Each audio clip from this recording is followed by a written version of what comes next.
figure underwear, polo socks, baggy pelly jeans, a FUBU sweatshirt, a Mecca hat, and on his feet, Nike Air Jordan gym shoes. He walks outside his apartment and gets into his car, a 1980s Cadillac. The car has a Pioneer CD player, two 15-inch Silver Vega subwoofers, and gold dated rims.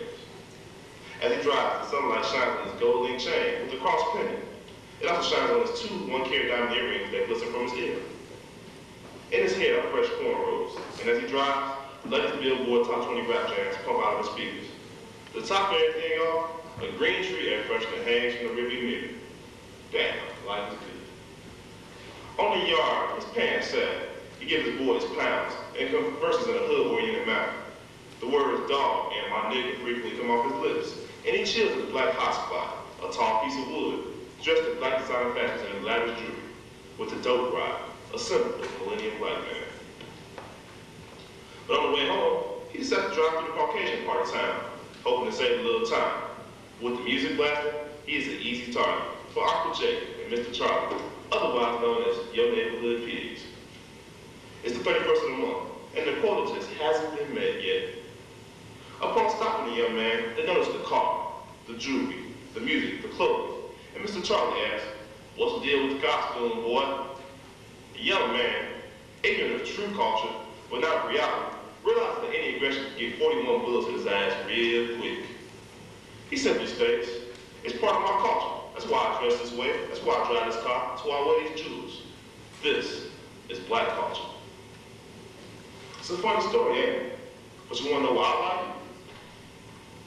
That silly cat was a funny boy, and to tell his tale, I do enjoy it, because he felt that he defined the race, but in reality, he looked out of place. We have clothing, jewelry, music, and fancy cars. We perceive it to be black culture, but in reality, it's not even really ours, because everybody's wearing it and doing it. Asians, Arabs, even white boys too. For us, by us, I think not. Nowadays, everybody's rocking FUBU, and Mecca and Pelly and Esco all geared towards minorities. But hell, most of us can't afford it. They don't really care. It's not really a statement. It's just for money. I'm not a racist, I'll tell you that, but reality doesn't lie. Everybody else doing what we've made for us. But it's our culture? You think that. Why?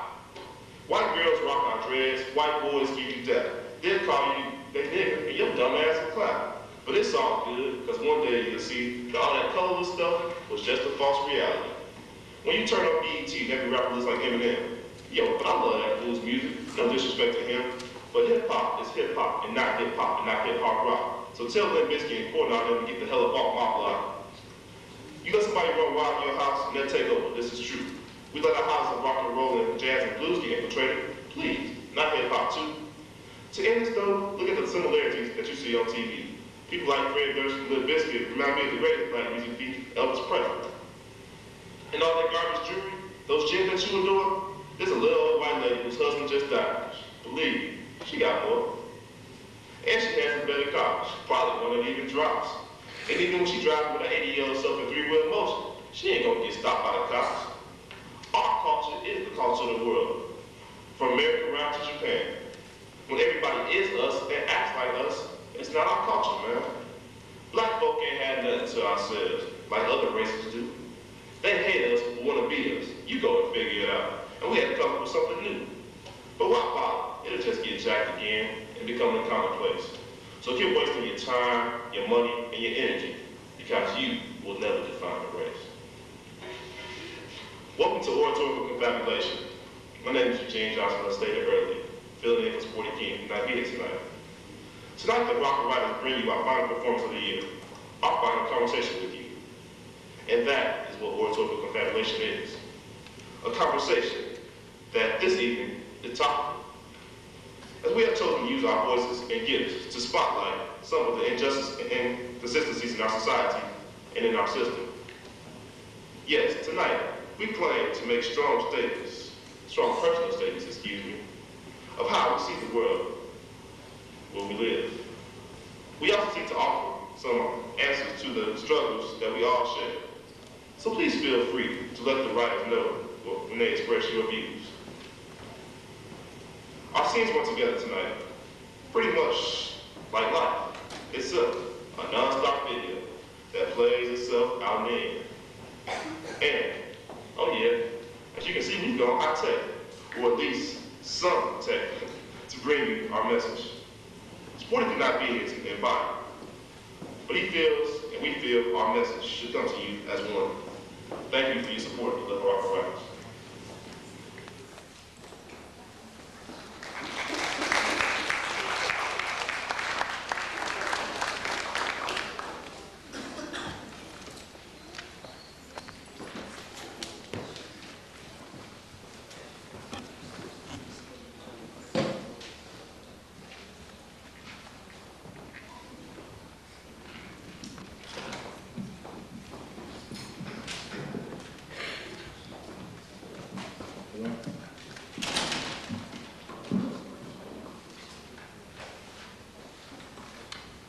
Good evening.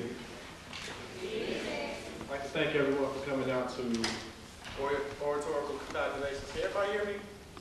Okay, because I really don't like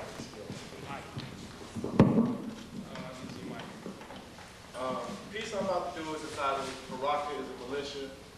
I really wrote it because everyone in Haraka has inspired and nurtured my kids' talents. So this is like my gift to them. I'd just like to share it in front of everybody. Also, this isn't a seminar.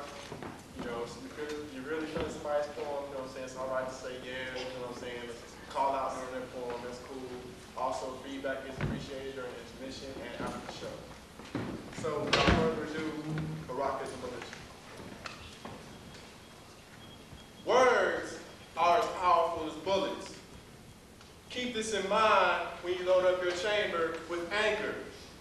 For your mouth has the capabilities of a high-caliber mangler, capable of entering the frontal lobes, altering the mind without leaving a large exit wound. See, you all have the power to elevate your people to gods or berate them to levels of coons. I'm not telling you to keep negative thoughts bottled up within self, for over time, those non-positive manifestations will drain you of your celestial wealth. But I do advise that you analyze the lines that you disseminate, because they have the power to spread love or to smother in hate. Anticipate that this audience will take its cue from you, Haraka. Keep this in mind on stage with everything that you do. In retrospect, I reflect on the truth in my first line. I was wrong when I said that words are as powerful as bullets, because words are more powerful than bullets. Your mouth is a chamber, your brain is a trigger, so use caution when you pull it. Don't get me wrong, thinking that I walk down a crime-filled street with only a poem, because I believe and praise the Lord and passing ammunition when these city streets get the itching for my scratch. But if you listen to what I'm saying, you realize that I'm not playing. I'm hoping, I'm praying that you all know words are more powerful than bullets. I said, words are more powerful than bullets. Think about it. Words are more powerful than bullets. It's not an Aesop's fable. If you don't believe what I'm telling you, then just look at the power of labels. Dago, wop, spit, mick, nigga, bag, jap, and my least favorite of all, nigga. All these words kill the human essence without the aid of traditional triggers. People have been enslaved, lands have been conquered, wars have been fought, and treaties have been dishonored, all off the strength of words. See, words have the power to titillate, invigorate, motivate, stimulate, and if you come tight with your shit, your words can even intoxicate. That is, if you're tired of spoken like me. I'm just playing, but you do know what I'm saying. Words are more powerful than bullets. And looking around, these talented brothers and sisters of Haraka, they come packing a gang of words. And this makes Haraka a militia. All right.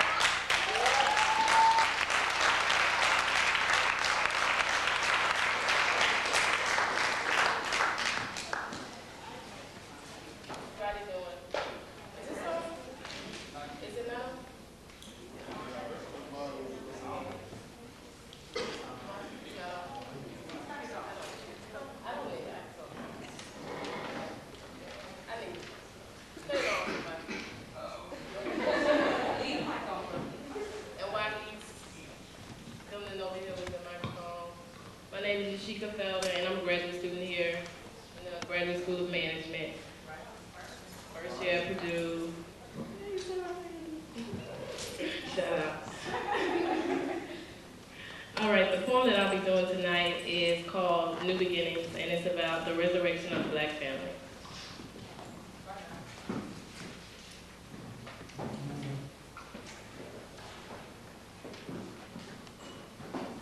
I twinge at the thought of being called one, feel resistance from those who are one, and have been ostracized by men because I am one.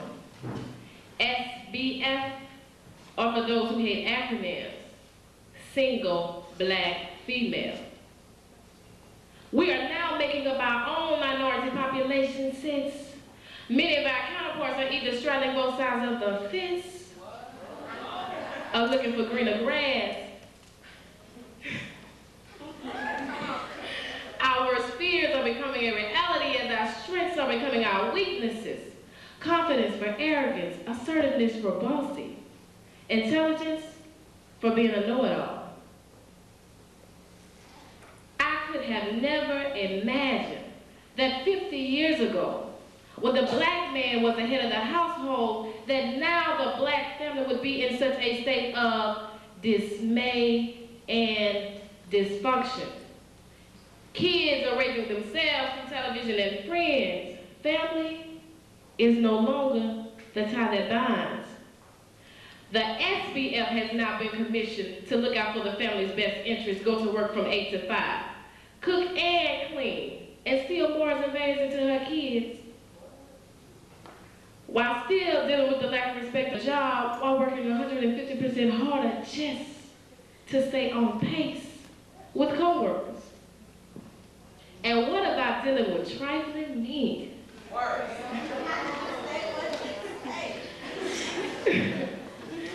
Who just want somewhere to lay and a place to lay their head. No, I mean a place to lay their head and someone to lay. Yet, we are supposed to take whatever comes our way? I think not. Men, we have the right to be confident, assertive, and self-serving. Don't get me wrong, I want a man to be a man, but until the Lord sends the right man my way, let's rewind. Until the Lord sends the right man my way, I have to look out for my own best interest since you all no longer are.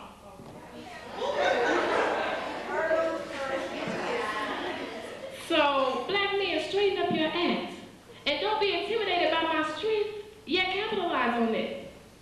Let's form a union of two souls and bring the black family back to a state of peace and warmth, love, nurturing, a sense of pride, and a community of people who care about each other. So let's join together and go back to how life used to be. Let's change the meaning of SBF from single black female to strong black family. All right.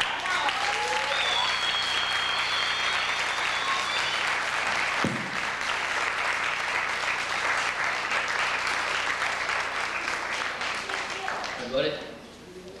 I don't have my piece memorized, so if you can forgive me for that. Forgive me for that. Right. My name is Christian Turner, SWM.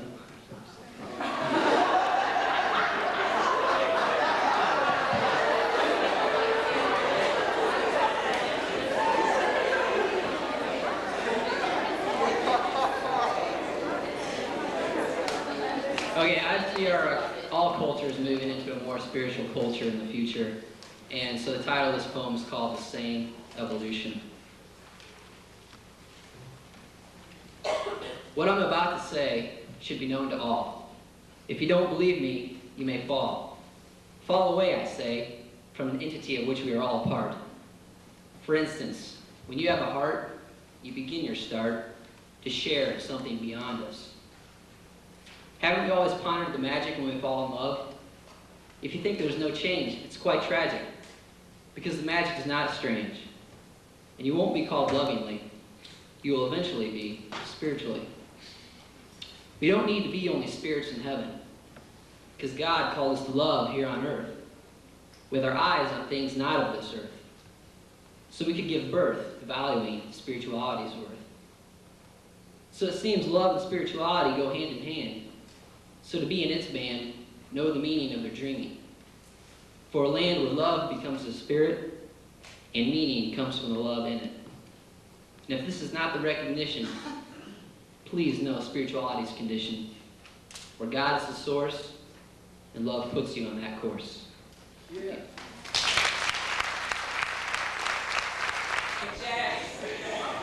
How y'all doing? How y'all doing? This poem is titled Concrete, and basically it's about the fact that HIV is on the rise amongst African American females.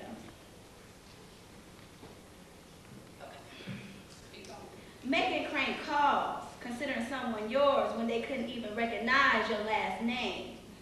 You see, I know this sounds familiar, and see, this is all part of the game. Us black women need to get away from this drama that is sabotaging our existence. We talk about our black men taking each other out.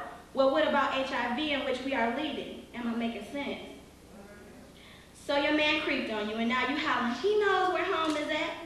Well, if you're receiving an STD as a returning gift, you need to send his ass back.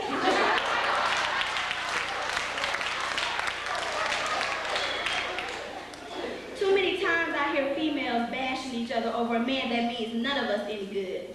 If we spend half that time supporting our fellow sisters, maybe the black man would. I was shocked, appalled when I seen the statistics of how the African American female is making these stupid decisions. I'm sure the nights of passion can be run that rapidly for you to derive at a lifetime gift that could possibly take your life just for about 4 minutes of collision. You see, I can suggest abstinence, but that word hasn't existed for many, many of years with many of us. But this matter is more serious than you think, and it needs to be discussed. Don't be happy with the label, you are my main babe. What the hell is that supposed to mean? That you get to go to the formals and when he needs you, all the BS remains to be unheard and unseen? Or since you the main babe, you get to drive that raggedy ass car and sit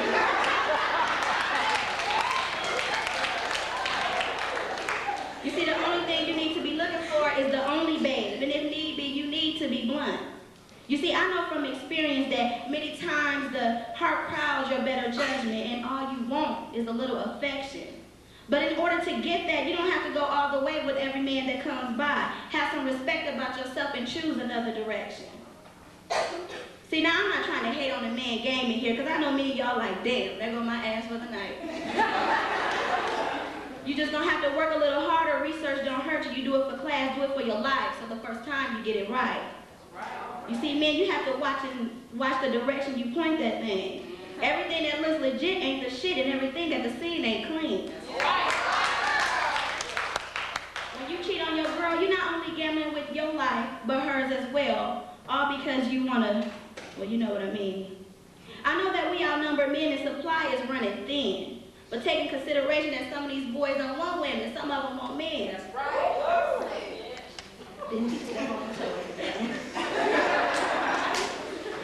And some would not tell you, but half the time you see it. I'm not saying listen to gossip, but half the time you do need to believe it. My fellow sisters, stop arguing over a man that ain't yours. What is the use when your life is now in jeopardy? Why continue to play the game when you know who else he's sleeping with, but you feel the need to make yourself look stupid and call the other girl and say he is with me? My fellow men, it's not your fault, but now's the time where if you don't like having these serious conversations, better getting good to become familiar with her medical history and stop having sex with random ass people celebrating made up occasions.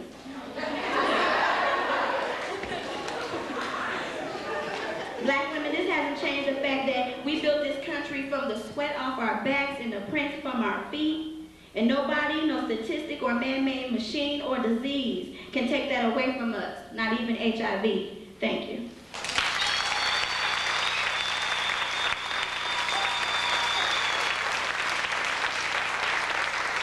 The order to show, and I put myself behind that.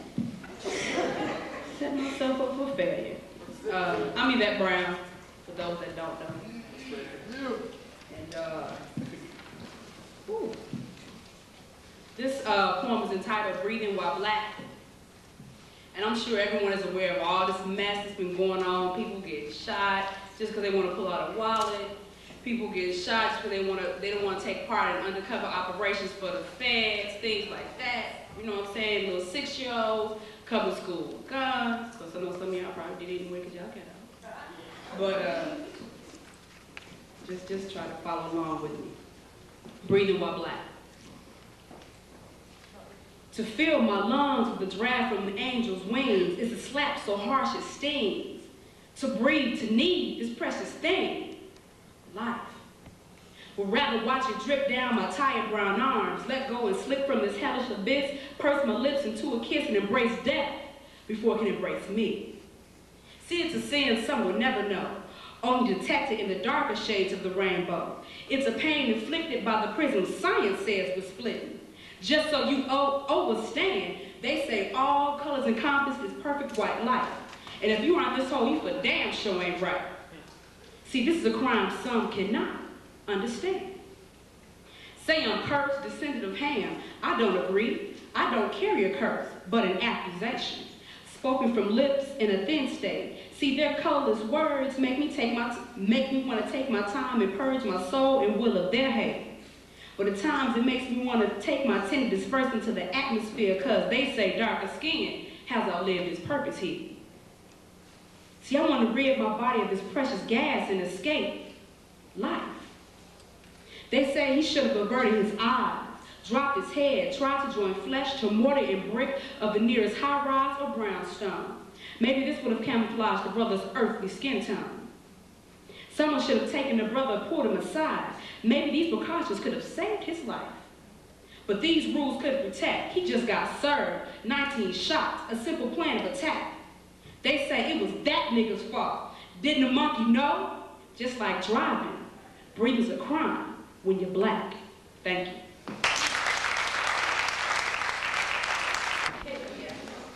Well, Act 2, it's more, if you pay attention to the posters around campus, it stated that together the ants can conquer the elephant. But when you're trying to conquer that elephant, sometimes you have personal issues that you just turn in on yourself and the person's closest to you.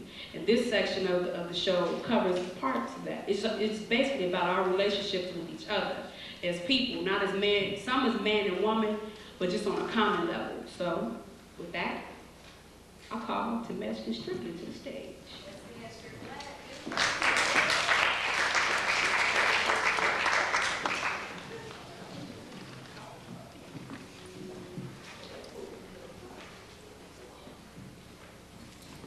All right, this piece is entitled The Last Night.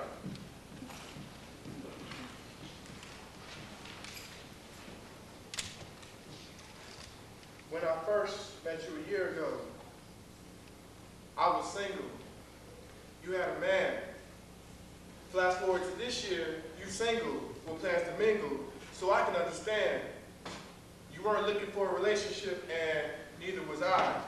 But thinking back to our beginnings on this last night, I paused aside because possession was 9/10 of the law. Clearly, any visual impaired person could have saw he still had your mind. In the confines of your heart, you knew from the start that this was where this would end. See, thought I had a lover, thought I had a friend, but more and more it's looking like you were just a homie who needed someone to fill a void and chose to ride my pony.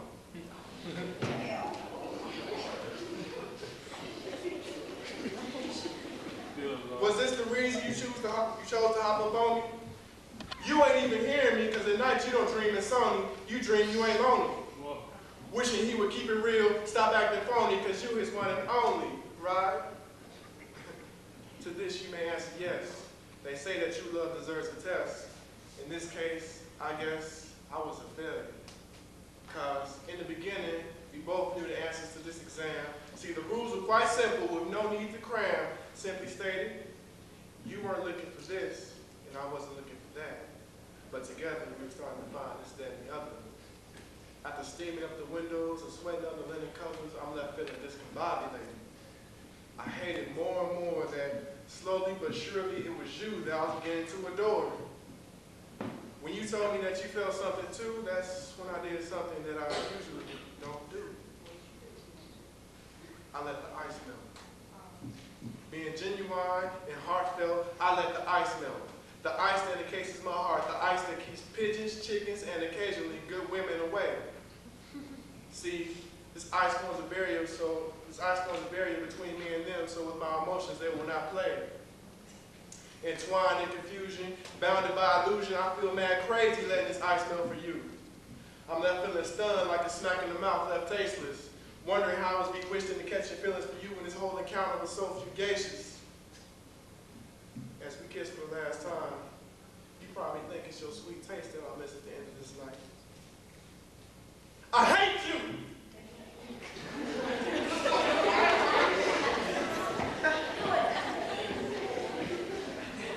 But I will miss you, and I know that it'll sound quite right. In a shocking revelation that will come 2 weeks later, I will discover the true nature of why I hate you. I don't. But you symbolize my rise to demise, and I realized I wanted more from you than just to get some. Quietly on the inside, I wanted to make you the one, not just someone who I could live with at night and have carnal fun, but someone who would give me that eternal embrace, who I'll let stay in my place before and after the rise of the sun. But you not feeling it. I don't know what led you make the choice to go back. Were you disillumined by blind devotion, tipsy, big, drunken on some ancient love potion? Or was it tunnel vision, love penetration, or women's intuition? No matter, I must be a real man and respect your decision. So, as our lips lock and separate for the final time, I'm closing this night up with just a few simple lines. Thanks to everything, but don't speak to me as I get quiet by design. See, I gotta build this ice back up. Only then will ease through my mind. Until then, go to sleep. I'll follow soon after you. It's gonna take me a minute though, because on this last night, I'm feeling pretty blue.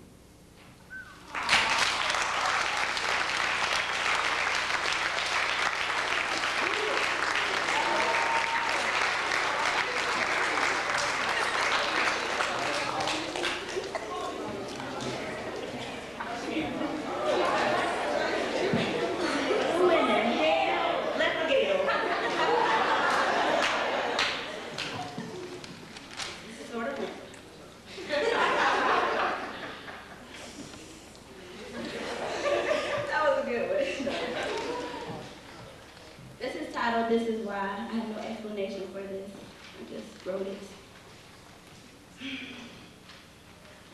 When the wind blows and you find that you can no longer stand still, who will be there in the midst of it all? I will protect you from the chill. This is why I say, listen to me. Open your mind to what I feel and what I give, so that this premature thing we got going on can live. You wonder why I analyze everything that you do. I just simply try to get next to you. Women talk about what they want and what they got. I have played the games, made a few of my own, and managed to get hurt non-stop. So don't be caught in the breeze. Oh God, get off your knees. Not necessary to please, but you can stimulate my mind by provoking my thought. If need be, don't get caught slipping. Hell, I'm tripping.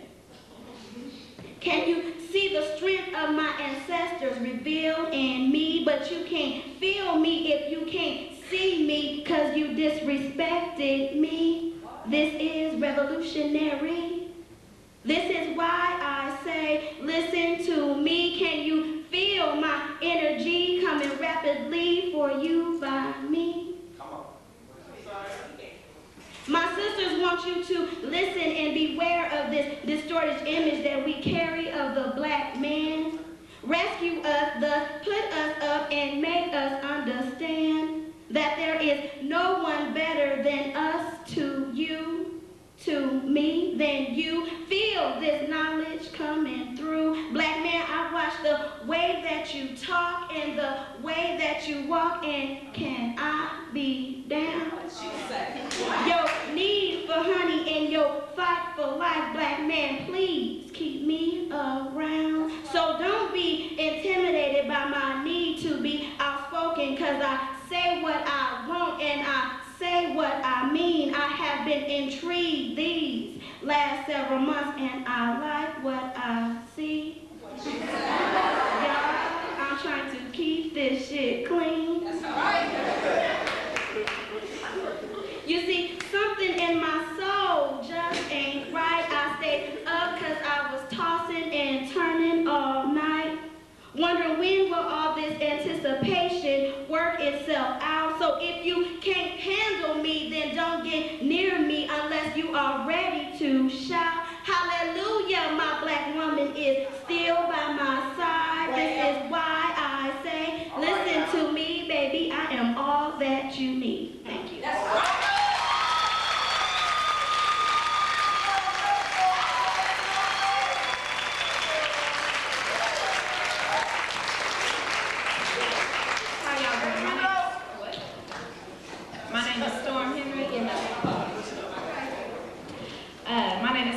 And the piece I'm going to read is called "And You Think I'm a Hater." Come on, Storm. Rock right. You steady telling me to stop hating on you. Well, let me kick you some knowledge about your game. Please don't take what I'm going to say lightly, but brothers, don't get me wrong either. I mean, it's not the fact that I'm hating that you loving a girl that's white. It's those of you who don't believe in it's those of you who don't believe in love with a sister that have sisters fighting this crazy ass fight. You know, there was a time when you leaned on us for our strength. And baby, you know if this were 1966, well, I'd be right by your side, rocking black leather, a baby blue shirt, and you know I'd have my black beret top slightly to the right.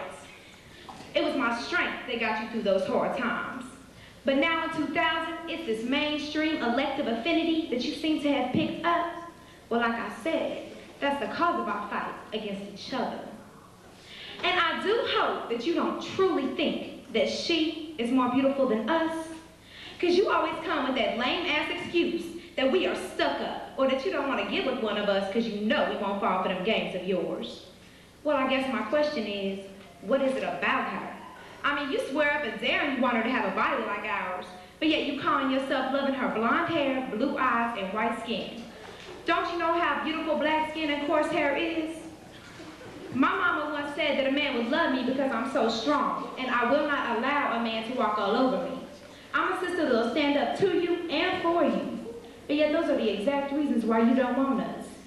Now, of course, I know I have these characteristics that are what you claim to be beautiful, but I still don't agree with this intraracial conflict that some of you have created. Well, that mainstream has created.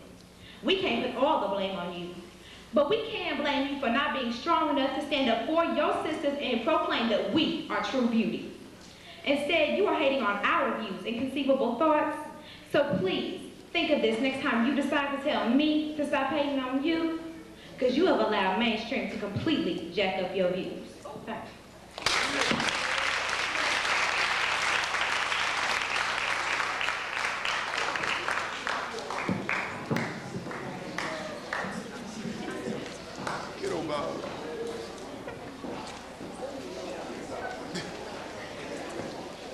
Hi, when I wrote this one, I was thinking about all the wars that have been fought in our history and in our past, and I was thinking about where we go from there. And wouldn't everyone agree it's gone in the new millennium? The time for peace is now. Would everyone agree with me on that? I would say that. So this kind of is about that. It's called Humanity's Rope. Any word could change the world, but to exemplify hope, every action, said or done, adds a thread to humanity's safety rope, so that all has been fought for won't be gone. And what a fight it has been. All the wars that have been fought to make things better, so that then we could use our entire will to bring about whatever we want. Thanks to our forefathers for giving us this opportunity, which could only be freedom. fighting in the name of peace or a deity? Have we chosen who we want to oversee our new kingdom? And should we pick a weapon, or should we pray that God's will be done? Because we must not let our rope fray. Perhaps we should always feel this way. What threads of hope need to be gone, and what ones should stay. So either our struggle is never ending, or there's always a new beginning. For war, there's about freedom and opportunity to live in peace, overcome by a deity, whom I choose to be Christ the Lord.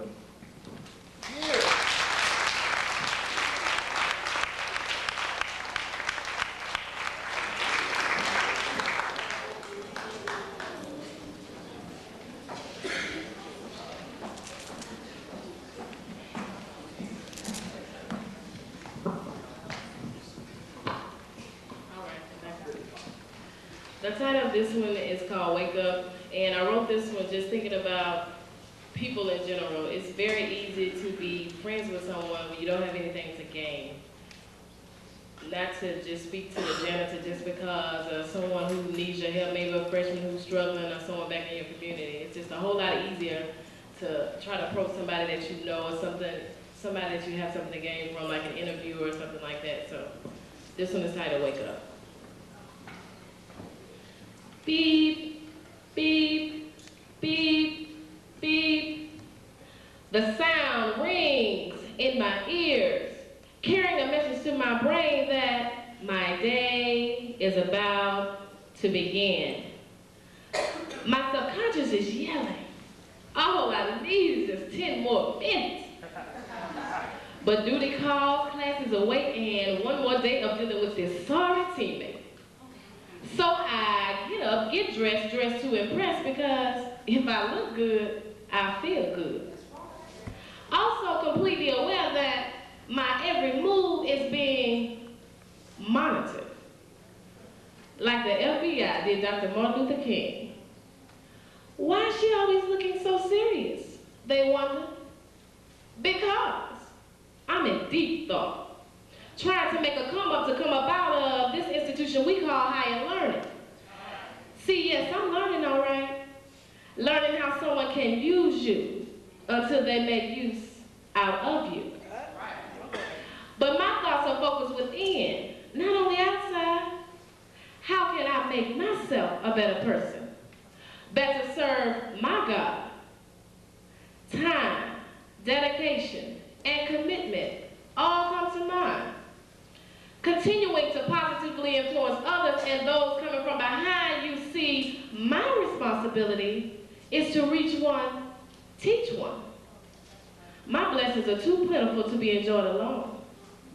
I would rather spread them like a fertile seed until they're all used up and gone. Life is so beautiful, so precious, so short.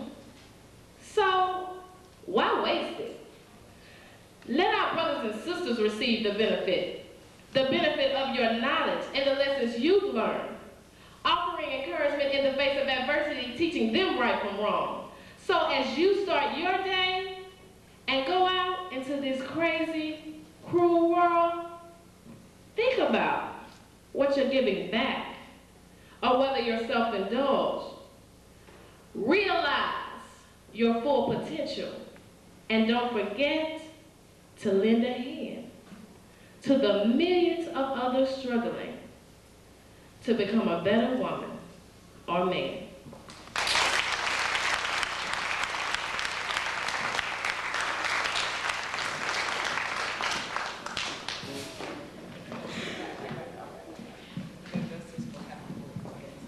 And just like I said, I put the program together and all that good stuff there.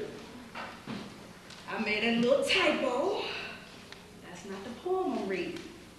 That's the poem I'm reading. The poem I'm reading is entitled, I Have Nothing to Stand For. And just like I said at the beginning, it's about relationships, but you can have a relationship with everything in your life, from your shoes to your hair. And for me, you know, hair plays a very important role, because it's like Sheikah said, when you look good, you what? What you say? So this is entitled, I Have Nothing to Stand For. Apparently this microphone had nothing to stand for either. I have nothing to stand for. The militancy has been relaxed out of me. The nationalist was pressed to the brink of heated extinction. I simply have nothing to stand for.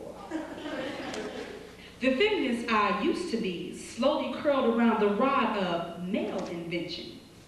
The nurturer, victim of deep freeze, wave of bitterness overtook the heart. I have nothing to stand for. So I lay flat, waiting for my new source of upliftment, an infusion of strength, a deep reconditioning of self-love. As of now, I have nothing to stand for. When I'm back to my natural state, I will draw power from myself and lock these lost parts of me into my fibers. Only then will I have something to stand for. Thank you.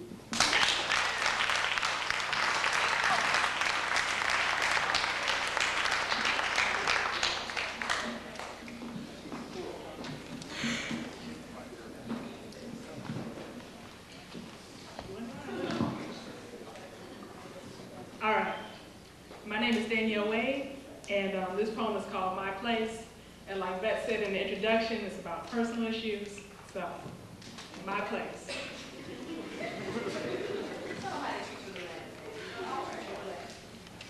All right. In order to stand right here, I gave up my anonymity by supplying my social security number, collecting personal references, justifying my being in 500 words or less, consenting to having the last 9 years of my life picked over, and by writing a check for $15. I was then, they said, accepted. However, this is not my place. It's apparent when I raise my hand and am overlooked, open my mouth and am ignored, reach for an instrument or hand tool only to have it snatched from my grasp.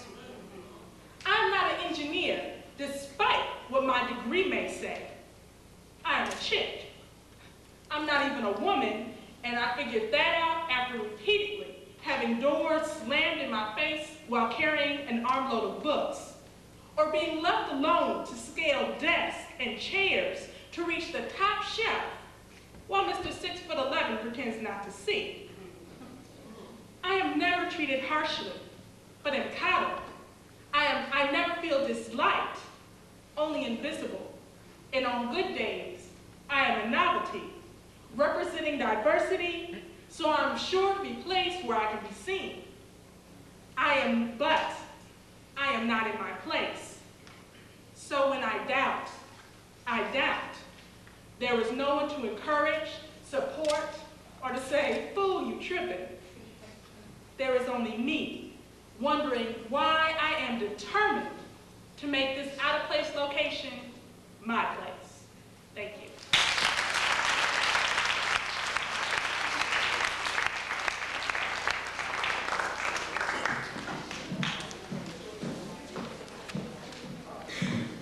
I'm a Mike Hogg.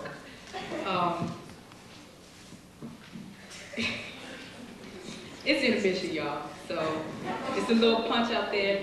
We have 10 minutes for intermission. 10. That doesn't mean 10 plus 5. It means 10. So go ahead, get a little punch. I'll put on the CD. Stop it. All right. Stop.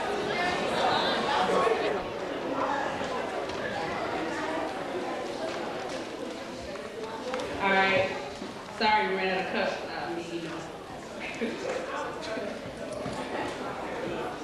Can't go never. All right, I hope you guys have enjoyed the show so far. We only got no ways left. Get out further, kid. You know? And this next section is the poem, the way I I grouped them. It's like they all have this common theme running. It's about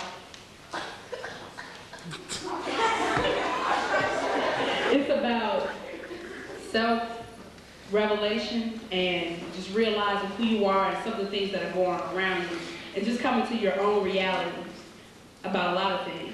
Not just yourself, but just the world at large. So, with that, I hope you enjoy. Thank you.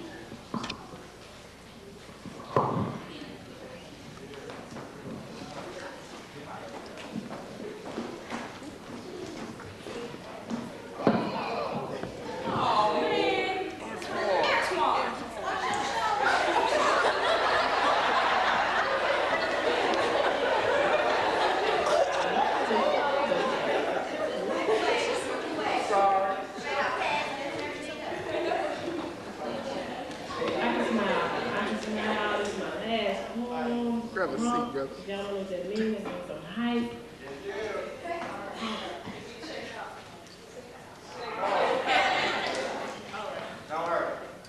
I'll try not to.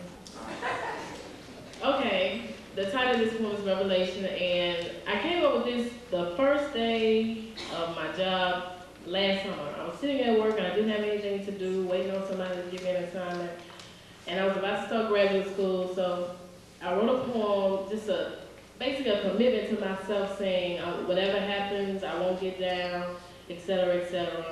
I will continue to excel like I did in undergrad. So, with that, Revelation. Look into my eyes and tell me, what do you see? A woman ready to unfold and show the world the real me. The time has come and I am ready to shine, to pursue my dreams, enhance and elevate my mind to the next level. That's right, the very top. See, once I begin my journey, there's no way I'm going to stop. I know that trials and tribulations will continue to go on, but my faith and my trust in God will continue to keep me strong. See, I'll just reconstruct all negative energy into a positive, and use the lessons learned as a better way to live.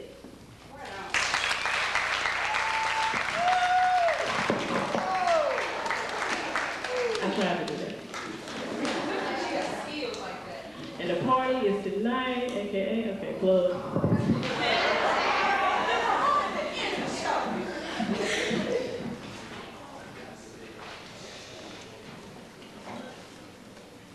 West Coast, baby.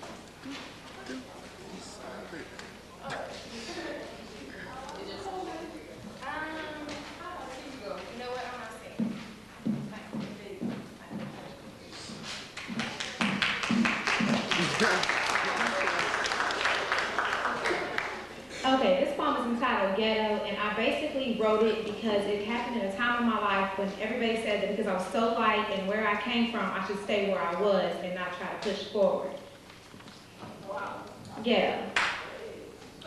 The rose that grew from the concrete is the one person or true ideal people refuse to meet.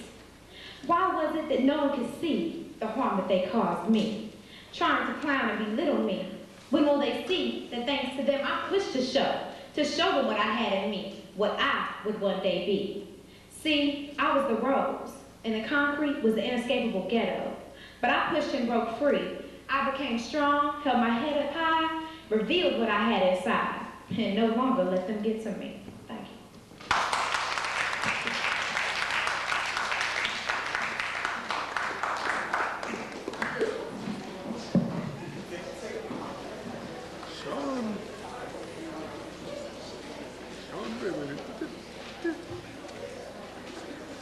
How's everyone doing tonight?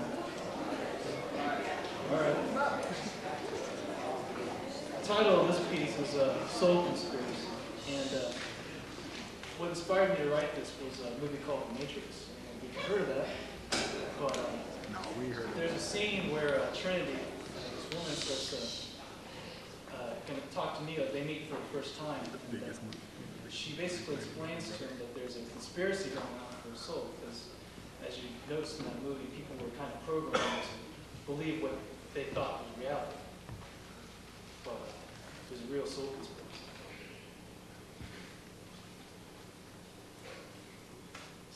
conspiracy.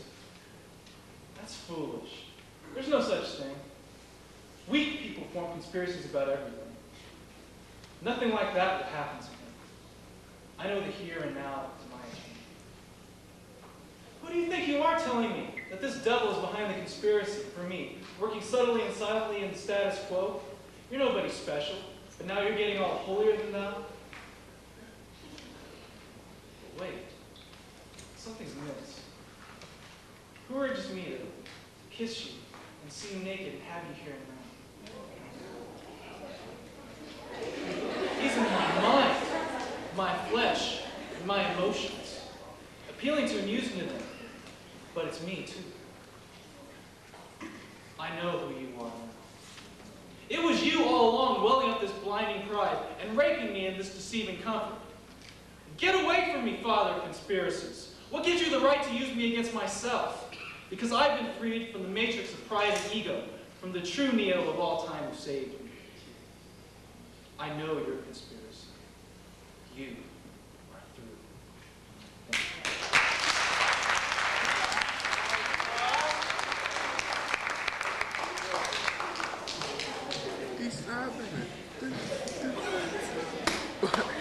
I based mine off of a movie too. Titanic. No, I'm just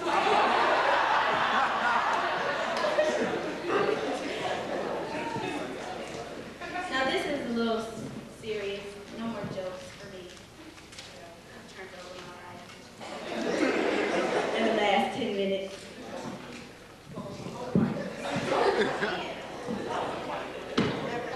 Okay. This one is titled Familiar. You look familiar.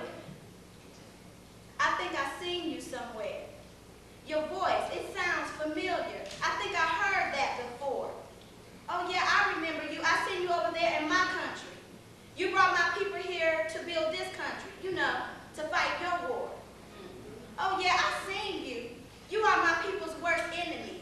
You made us learn your language, but didn't want to teach us how to read.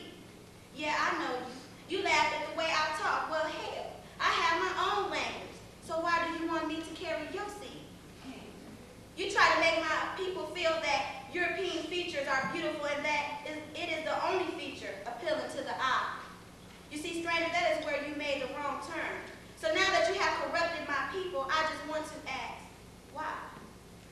What was wrong with the darker shade, the wide nostril, and the full lips? I believe you can love them all. My Father up above does.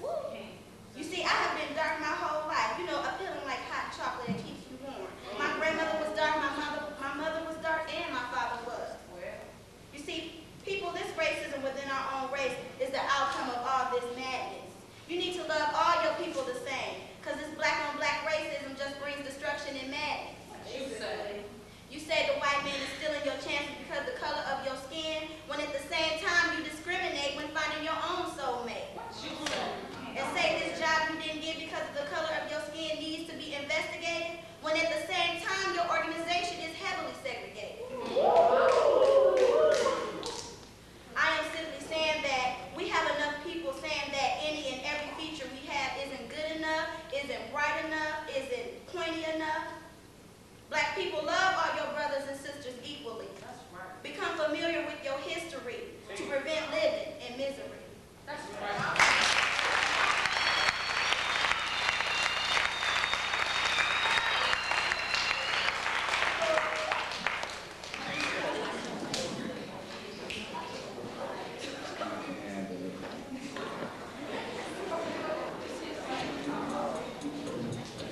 This is I'll read some poetry to some music out there, right? Can y'all hear me over here?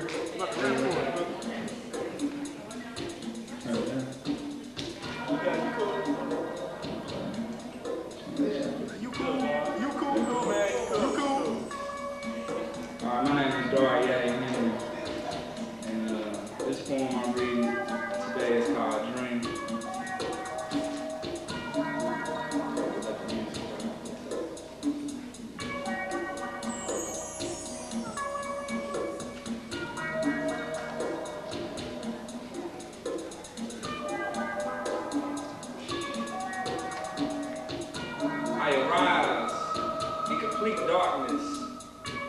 was nothing before my eyes. All I had is feeling. The feeling of freedom. The feeling of releasing years of tension. Tension which was the foundation of my existence. But now I'm free. Free from all the pulls and tugs of reality. Or was it reality? Because what I feel now feels so real. Maybe it's just a continuation of my existence. A middle ground between where I was and where I'm going. I can't quite remember where I was. I believe I walked the righteous path. I see two worlds ahead of me, floating in space. One is a fiery brimstone, while the other is bright and made of gold. Now I'm awakened to a new reality. I begin to see other souls wait for what seems to be ultimate judgment. As I heard the terrifying cries of those who were denied and the rejoicing of those who were admitted, I began to realize that this was reality as I awoke from my dream. Thank you.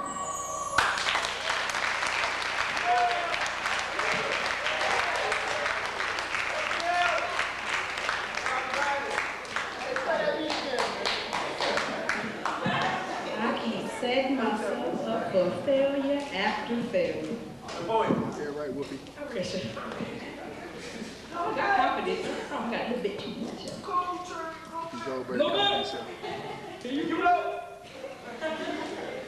All right. This piece is entitled, I Think You Need Backup. Like I just said, I know I have an overabundance of confidence. So, somebody needs to talk to me later. I think you need backup. I've been arrested on a 211, burglary for breaking and entering on fool's mind, convicted of murder, 187 on long-lived stereotypes. I have warrants in all 50 states and 3 countries. I'm wanted for carrying a concealed weapon just because they feel I hide my mind. I've been tried for assault and battery because of my verbal backlash. I'm being hunted because of my escape from early motherhood and rock-core stances. I was booked for resisting arrest of my free-flying soul and thought process. See, I'm dangerous, a threat to society, a black, young, free-thinking, educated, God-gifted woman. You're in a deadly situation. I'm armed and dangerous. My mind is the barrel, and my mouth is the barrel, my mind the clip. Weigh your options twice. Yeah, I thought so. Call your fellow boys in blue. You can't handle me alone. I think you need backup. I wasn't dragged. I walked into court willingly, but still cuffed. What they really wish to have my mind was shackle-free. The sneering judge asked me my plea, staring into dead, cold, ice blue eyes. I grinned and stated proudly, guilty. See, I own up to my charges and transgressions. What about you? My country, 'tis of thee. Thank you.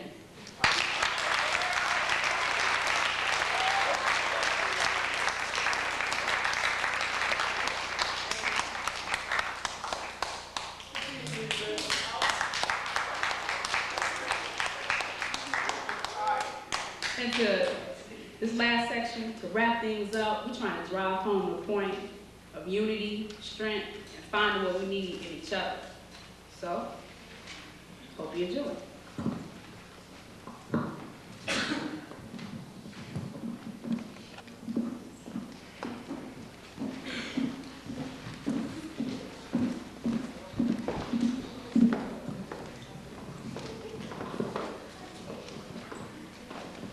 This piece is entitled The Sound of Pain, and basically it deals with Diallo, Mummy Abu Jamal, and a lot of the other things that we as a people are going through right now.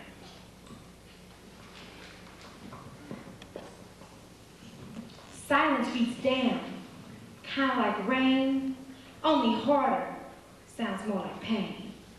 So thick, it makes me wonder about Lady Liberty. How could she be so blind? She swears up and down that I'm mad at the world. But how does she expect me not to be? I'm sitting here wondering why we had to sacrifice a brother that wasn't doing any wrong. Hell, Diallo wasn't doing anything but coming home from work. Reaching for his wallet to show the 4 racist pigs who he was, they released 41 bullets. 19 entered his defenseless body, and the majority of those hit him after he had hit his back. And they were freed like nothing happened.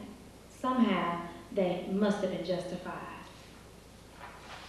And there was another brother that is on my mind. There isn't any evidence standing against him. Nothing that says that beyond a shadow of a doubt he killed any man. I'm not saying that Mumia Abu-Jamal is perfect. I mean, we all had those times in our lives where we made silly mistakes. He stood up for a cause worth dying for, but did nothing to be executed for. Well, Lady Liberty, it seems to me that for many years you have attempted to use my own reality to thoroughly miseducate me. But that's a contradiction of my heart, soul, and mind. America, please stop blaming us for all of your mistakes. This country was built on the food that we labored over, the clothes that we made. Hell, we even raised your children. You saw our power and strength that we carried in Africa. You stole us from our home and used us to build a country that you had no clue what to do with. You were starving without us. But now you're trying to murder someone that did nothing but try to lift up his people, someone that would not allow you to alienate him from a people that he so loved. So with that said, black people, I release you from the ties that bind, so tear the shackles from your wrists and stand proud. Do not let your heritage be bound. Rally and fight unto the end. Hell, the sound of pain is loud. Free Mumia Abu-Jamal. Thank you.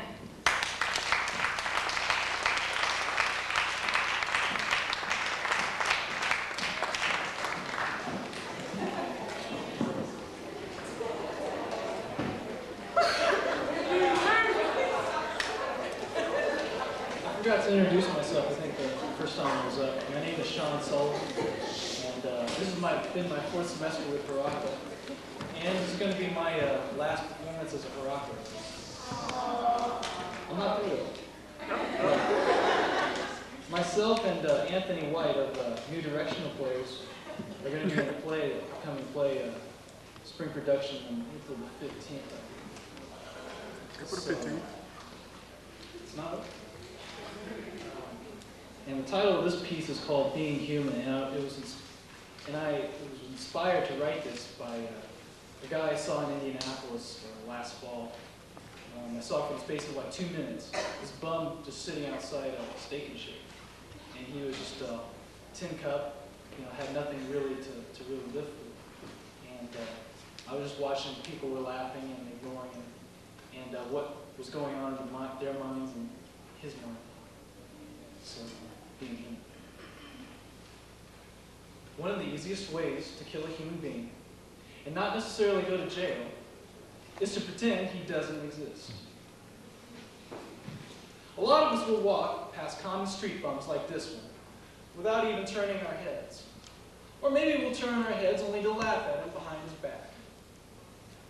In a fetal position, he looks up expectantly, but being ignored. He assumes his former position and takes another swig of alcohol from his paper bag bottle.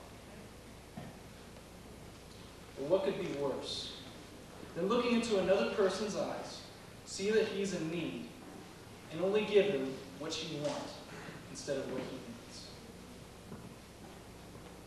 So maybe you walk back to the bum who was singing This Old Man. This old man, he played one, he played knick-knack on my gum. Like he's a sideshow performer. He shakes his tin cup with only a few pennies and nickels in it. And you may say, hey there, or something similar, since you really don't have anything in common other than the fact that you're human beings. The bum turns slightly, but continues to sing. You give him $1 for his trouble. Shoe, Maybe you can make it a point to show him your random act of kindness. But he keeps singing. You then rationalize the whole situation by telling yourself, it's the least I can do, or it's what I can spare. And with slight resignation, you walk away humming This Old Man. But do you you go home? Or does it bother you to think that you can be that human, that vulnerable, and that desperate? Because it turns out you are just as desperate to hold on to your own home. Now you're home, wherever that is.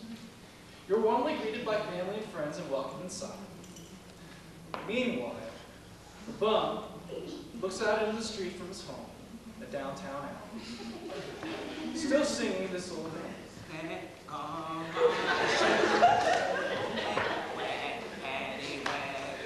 Maybe you, your friends, and your family sit down at a prepared backyard picnic on a nice sunny day and start yapping to each other, 3 and 4 conversations going on simultaneously while waiting for dinner to be served. The bum stops singing and curls up, shivering from the cold approaching evening, and more so from the colder hearts of most people. The kids are really impatient about waiting. The bum holds his bloated stomach and, starving, cries out in agony. It's cold! It hurts all over! You, of course, continue with your contemptibly ordinary conversations about yourself, the local gossip, and the latest facts. And for some of you, it might be the perfect weekend for a picnic, and you just can't help but thank God for Fridays. The bum's cries get louder. God! When is it gonna end? He starts whimpering while trying feebly to sing This Old Man. One last time.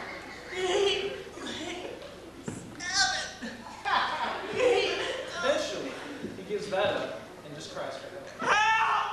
Somebody! Then the burgers and dogs come straight off the grill, ready for you to eat. And you entertain yourself and enjoy the company of your friends and family as the sun goes down. Then your kindly old grandparents ask, who wants to sleep over tonight? Pointing to the extra room upstairs. Of course, the kids are very excited and start yelling in non-unison, me, me, me, me, me, as they race up the stairs. Finally, everyone, still chatting, either goes inside or leaves or cleans up. The bum's cries get weaker and weaker until there's dead silence.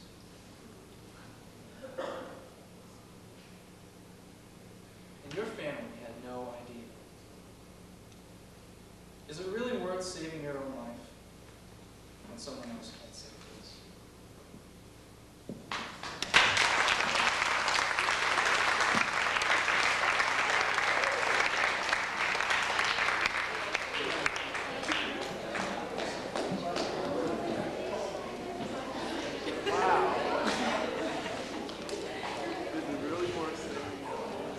This poem is called Leave Me Alone. It's about how when things tend to drop, they all drop at one time. And this poem came from a period when everything was coming at once and faster than I could deal with it. So it's called Leave Me Alone. Someone once told me to keep the main thing the main thing. But the phone rang one too many times yesterday while I was trying to maintain and contemplate on a national level how someone can be a threat with bullet wounds in their feet, how you can be killed for refusing to help in drug deals with undercover cops, how children can be raised with no concept of what you just don't do, and 6-year-olds with knowledge of where to get and how to shoot loaded guns, and how Rap Brown most likely won't be caught, because Panthers could always rock exile. But locally, I'm afraid to let down, saying yes when I mean sorry, I don't have the time. I can't sleep at night, because thoughts push to the back, choose 1 a.m. to drop. I make lists of what I'm supposed to be doing, only to have them invaded by everyone else's business. And all I want to do is lay down right here and sleep for about 5 years. So, don't call and ask me to, try and talk some sense into her, write my congressman, check and see if he's okay, sign this petition, loan you $5, boycott North or South Carolina, or to help you with problem number 7. Don't ask me why, just leave me the hell alone. Yeah, it's selfish, it's counterproductive, but I I'm throwing up blood locked in a padded cell. Amen. Can't I just sit in the sunshine and laugh, be held by strong black arms, make my little brother laugh with the Tigger dance? Do I always have to be a soldier, angry and unsatisfied because I am always suspect, the enemy? I'm the one dying and then led away in shackles. The news always breaks in monotone or thinly veiled tones of disgust. Yet I do nothing and try not to hear because we're doing pretty good now, aren't we? We can't move backwards, can we? They can't take away what we already have, like affirmative action and that right not to be afraid that someone you know will be the next innocent to die. Why can't I just have today? Because there will be a tomorrow, if not for me, then for my brother. And what have I done for him? Yes, I can enjoy his smile right now, but I'm responsible for keeping it there. Yes, I will feel the sun toast my skin as I prepare for war. Because I remember that the most beautiful words are often spoken for revolution. So leave me the hell alone, because I have work to do. Thank you.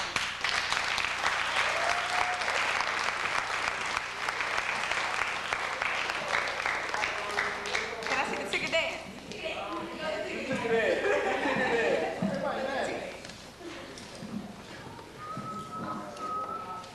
This is gonna be the last poem for the night. No, it's not.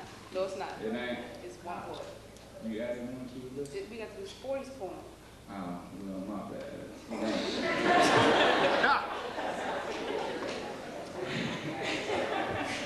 It's one of the last poems. I'll tell you that.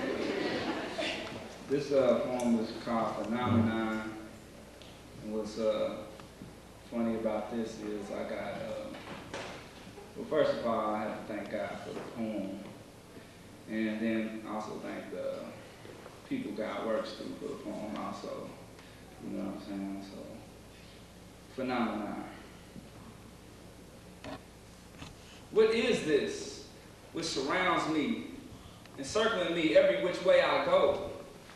Bearing down on my shoulders, heavy like boulders, collapsing on my conscience, crushing my hopes and inspiration, even almost stopping me from delivering this poem. Every last thing I do, no matter how pure or righteous the intent, seems to travel through a prism, diffracting the light that God allows me to shine off the intended target. The target is you, but it seems you are plagued by the same problem. See, some of you suffer in it, but others of you choose to indulge in it, causing me to want to close these eyes blessed with vision, because they hurt every time I look at it. But what is it? What is it that surrounds my people everywhere we go? It's at parties, Haraka shows, fraternities, sororities, and anywhere else that God knows. It sounds like my people gossiping at dinner tables, turning real lies into twisted fiction and fables. It sounds like dudes saying, "What, you didn't know? I got plenty of hoes." See, I guess he doesn't know it's easy to sex a hoe. Y'all brothers need higher goals. It sounds like females talking about, you know she ain't right. She ain't nothing but a slut.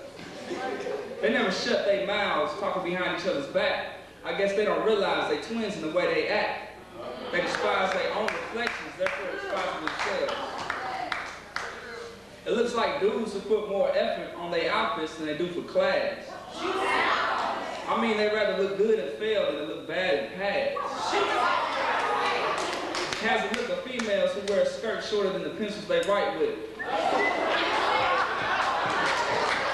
And pants is tighter than a wetsuit on a scuba diver.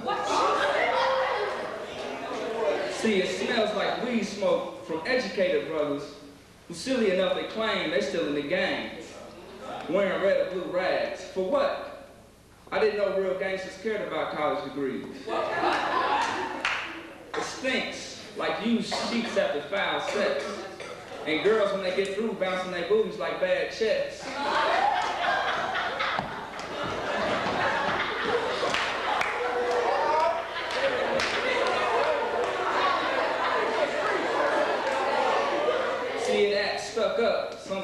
so when I say what's up, it act like it can't speak. Too used to how niggas act and think, so they can't recognize realness before their eyes, making them just like the niggas they despise. I could go on for days describing this thing which plays our very being. This phenomenon which I explain is nothing but those who act like niggas and negativity, or which I decided to call negativity. See, negativity is everything negative and distasteful we do in the name of black culture. The word nigga is bad enough as if we have to live up to it. Brothers will make some homies proud and females proud before they even think to make their mamas proud. They'd rather throw up Greek and gang signs than to throw up peace signs. Ladies, before you would get on your knees and pray to the God that knows, see, you would rather let your knees touch your elbows.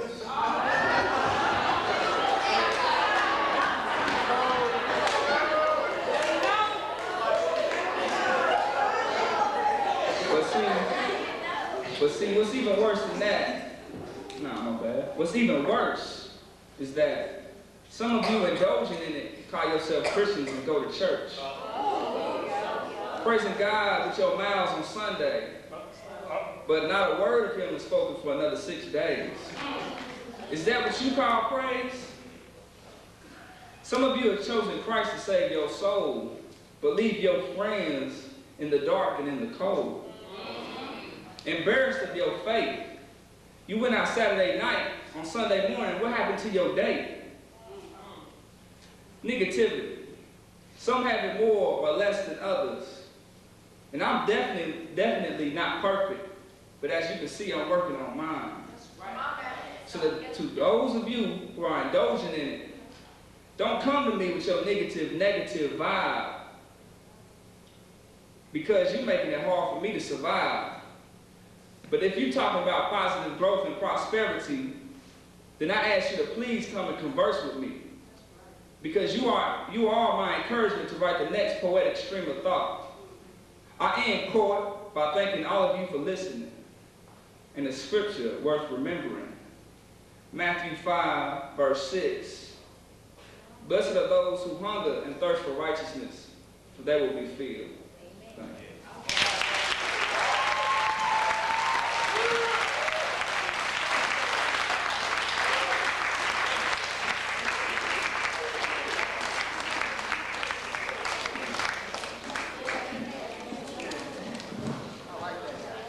I'm proud of him.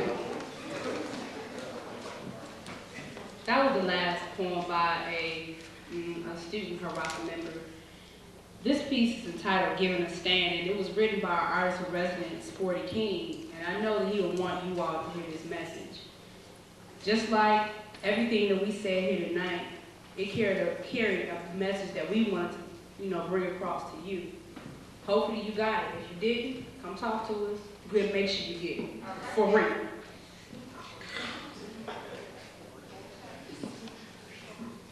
Giving a stand.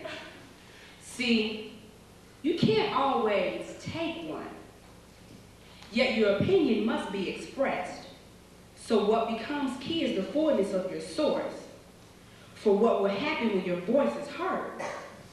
Will many follow you and thrive, or find themselves begging to stay alive? Have you done a power check lately and found a hush come over the room when you spoke? Will you switch places with me right now, or can you feel me enough to give me a smile? And don't just smile, breathe. Breathe and let that breath settle you down to ask another question. Will the people who love you most desert you when you decide to give a stand? See, you can't always take one. When you give a stand, will you tap into a place within yourself you hadn't felt? A place flushed with light exposing emotions of professed blackness. Oh, come on, you know the blackness I'm talking about. Not the Steve who wanted to live in just enough of the city. New York, just like I pictured it, getting the sale. Blackness. See, that blackness has led us from one generation to the next, with only the faces changed to protect the names of the innocent. You see, I'm dealing with and talking about the blackness of ignorance. Ignorance that gets you mad enough to call someone a blind M/F, you know, not knowing whether they're male or female. Because what has happened in their lives is that they chose to block out, to be blind to what has happened in their lives. So they find the need to treat people as the demons that haunt them and conjure up memories that justify their lust for revenge. You see, their ignorance is so strong that they have no clue what it might be like to give a stand, because you can't always take one.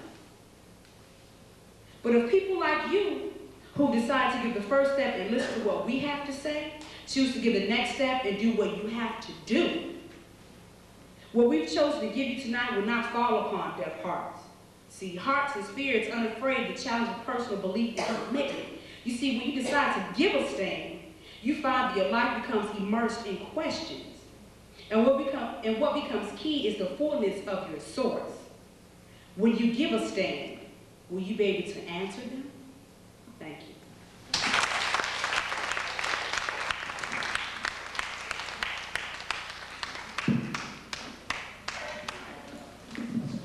Thanks for coming out.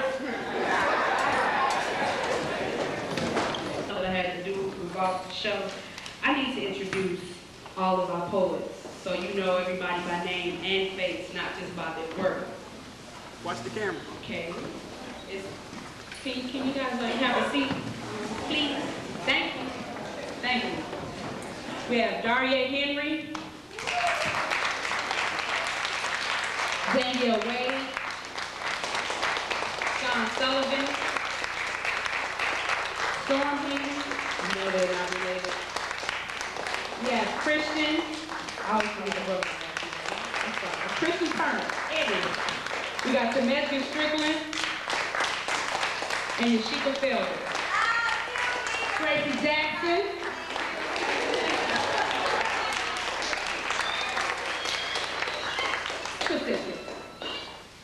And I'm Yvette Brown, and together we are the Haraka Writers.